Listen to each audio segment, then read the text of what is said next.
बड़ी राहत के जरिए, क्योंकि इसके पहले जितने भी बजट आए थे हम सब ने देखा सरकार का ज्यादा सुधारों पर जोर था। आम आदमी के लिए कोई बहुत खुशखबरी निकलकर सामने नहीं आती थी, लेकिन इस बार न सिर्फ मध्यम वर्गीय के लिए, नौकरी पेशा लोगों के लिए, बल्कि प्रधानमंत्री नरेंद्र मोदी की ओर से अब से कुछ ही देर पहले वंचितों के लिए जिस तरह का संबोधन किया गया कि उनकी जिंदगी में किस तरह का बड़ा बदलाव देखना चाहती है भारत सरकार, और उसी की कोशिश की गई है। पीएम की ओर से सबसे ज्यादा फोकस महिलाओं को लेकर यहां पर दिया गया है। महिलाओं के लिए प्रधानमंत्री कहते हैं कि विशेष बचत योजना जो शुरू की गई है महिलाओं के लिए, वो उनकी जिंदगी में एक बहुत बड़ा बदलाव लाएगी। खासतौर से ग्रामीण क्षेत्र की महिलाओं को इससे बहुत बड़ी राहत मिलेगी।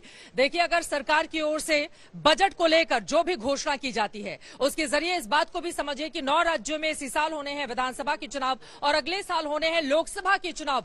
मोदी सरकार खुद को एक बार फिर से रिपीट करना चाहती है। यही कारण है कि लोक लुभावन बजट भी आप इसको कह सकते हैं। हालांकि सुधारों पर जोर है तो आम आदमी पार्टी को राहत, आम आदमी लोगों को राहत देने की कोशिश भी है। तमाम खास मेहमान हमारे साथ जुड़े हुए हैं। मैम, अब जरा सामने मोबाइल की शॉप भी दिखाई दे रही है, वहां चलेंगे। लेकिन प्रधानमंत्री की ओर से कहा गया है कि ये बजट सहकारिता को ग्रामीण अर्थव्यवस्था की धुरी बनाने में मदद करेगा।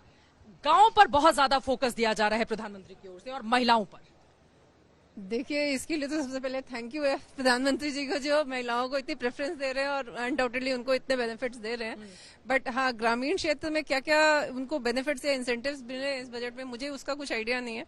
बट लेट्स सी, इसको डिटेल में पढ़ेंगे तो पता चलेगा इसमें क्या है। डिटेल में लगातार टीवी स्क्रीन पर हम जानकारी भी दे रहे हैं। थोड़ा आगे बढ़ेंगे। देखिए, आगे ही मोबाइल की वो दुकान भी, और मेरे साथ साथ बहुत सारे युवा भी अपने मोबाइल कैमरों से यहाँ पर आज तक का ये जो इस वक्त कार्यक्रम चल रहा है उसको शूट भी कर रहे हैं। तो जिनके मोबाइल खराब हो गए होंगे, अब उनके जहन में होगा कि जल्दी से वो सस्ता हो जाए और हम जाकर नए मोबाइल फोन अपने लिए खरीद कर पाए। ये देखिए दाहिनी तरफ यहाँ पर, और अब तो डिजिटल जो जिस तरह से खुद वित्त मंत्री भी सामने आती हैं, एक टैब के जरिए वो अपना पूरा का पूरा स्पीच पढ़ती हैं। अब कागजों को बिल्कुल किनारे रख दिया गया है। या बिल्कुल, ये पेपरलेस का जमाना है, बजट भी पूरा पेपरलेस रहा है।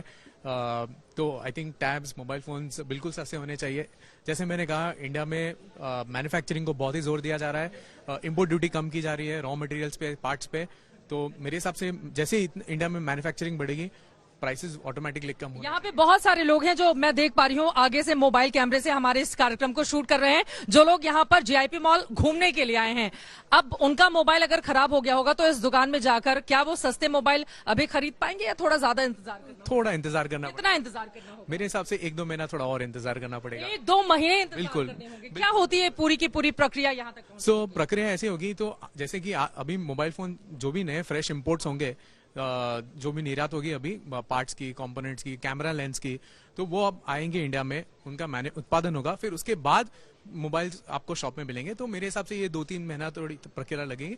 तो इमीडिएटली तक अपने पुराने फोन से काम चलाए, लेकिन जैसे ही सस्ता होगा वैसे ही आप तुरंत आ जाएंगे। थोड़ा सा काम चला लीजिए थोड़ा स्क्रैच गार्ड लगा के काम चला लीजिए। बजट जो इफेक्टिव होता है वो 1 अप्रैल से होता है। हाँ। तो ऑब्वियसली उसके बाद से ही जब जो भी इम्पोर्ट होगा वो सस्ता होगा, और उसके बाद ही जो हमें जो फैसिलिटीज या जो भी आपको अभी सब्सिडीज मिल रही है वो तभी मिलेंगी अप्रैल के बाद। ये आपको बताना इसलिए जरूरी था हमारे एक्सपर्ट के जरिए, क्योंकि मुझे पता है टीवी देखने के बाद तुरंत एक बड़ी आबादी ऐसी है जो भागने लगेगी, चलो सस्ता हो गया, छूट मिल गई है, अब चलते दुकान में। लेकिन अभी 1 अप्रैल के बाद ही आपको राहत मिलेगी जब आप इस मॉल में आकर अपने लिए खरीदारी कर सकते हैं। सर, इसके साथ ही बार बार राहुल गांधी की ओर से खासतौर से गब्बर सिंह टैक्स कहा जाता रहा है, जीएसटी को लेकर और निशाने पर रखा जाता रहा है। बीते कई सालों से लगातार हम देख रहे हैं इस मोर्चे पर सरकार को घेरने की कोशिश की जा रही है। अगर कमियों की हम बात करें, क्योंकि लगातार तारीफें आप लोग कर ही रहे हैं, लेकिन कमियों की बात करें जहां पर थोड़ी और राहत सरकार दे सकती थी, वहां पर थोड़ी चूक हो गई। मैं चूक नहीं बोलूंगा। जीएसटी के जो भी सारे चेंजेस होते हैं, अब उन्होंने उसकी रिस्पॉन्सिबिलिटी जीएसटी काउंसिल को दी है, वो पूरे साल में चेंजेस कर सकती है। तो कोई भी अगर कमी बढ़ती चीजें हैं वो जीएसटी काउंसिल टेक केयर कर लेती है। दूसरी बात, कई चीजें थी जैसे जो लोग एक्सपेक्ट कर रहे हैं, लोग प्रधानमंत्री तक पहुंचा दी गई है, चाहे वो इनपुट क्रेडिट हो, जीएसआर का, या बहुत सारी चीजें हैं।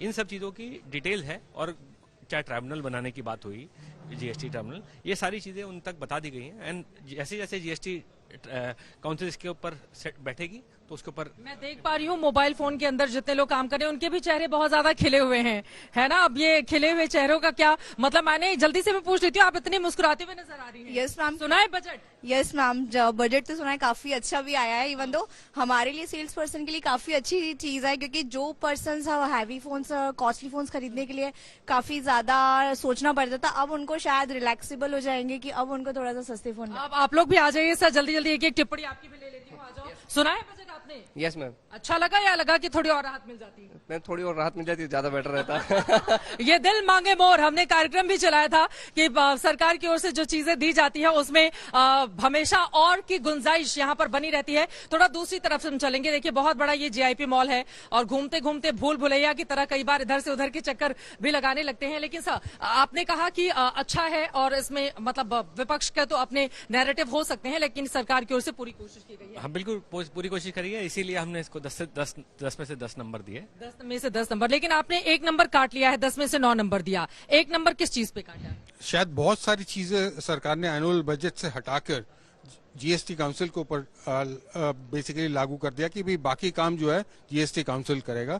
जीएसटी काउंसिल का बेसिकली जो फॉर्मेशन है वो बेसिकली एनुअल बजट को के महत्व को थोड़ा कम कर देता है, नो डाउट, क्योंकि काफी हद तक वो फाइनेंशियल मैनेजमेंट जीएसटी काउंसिल के पास चला जाता है।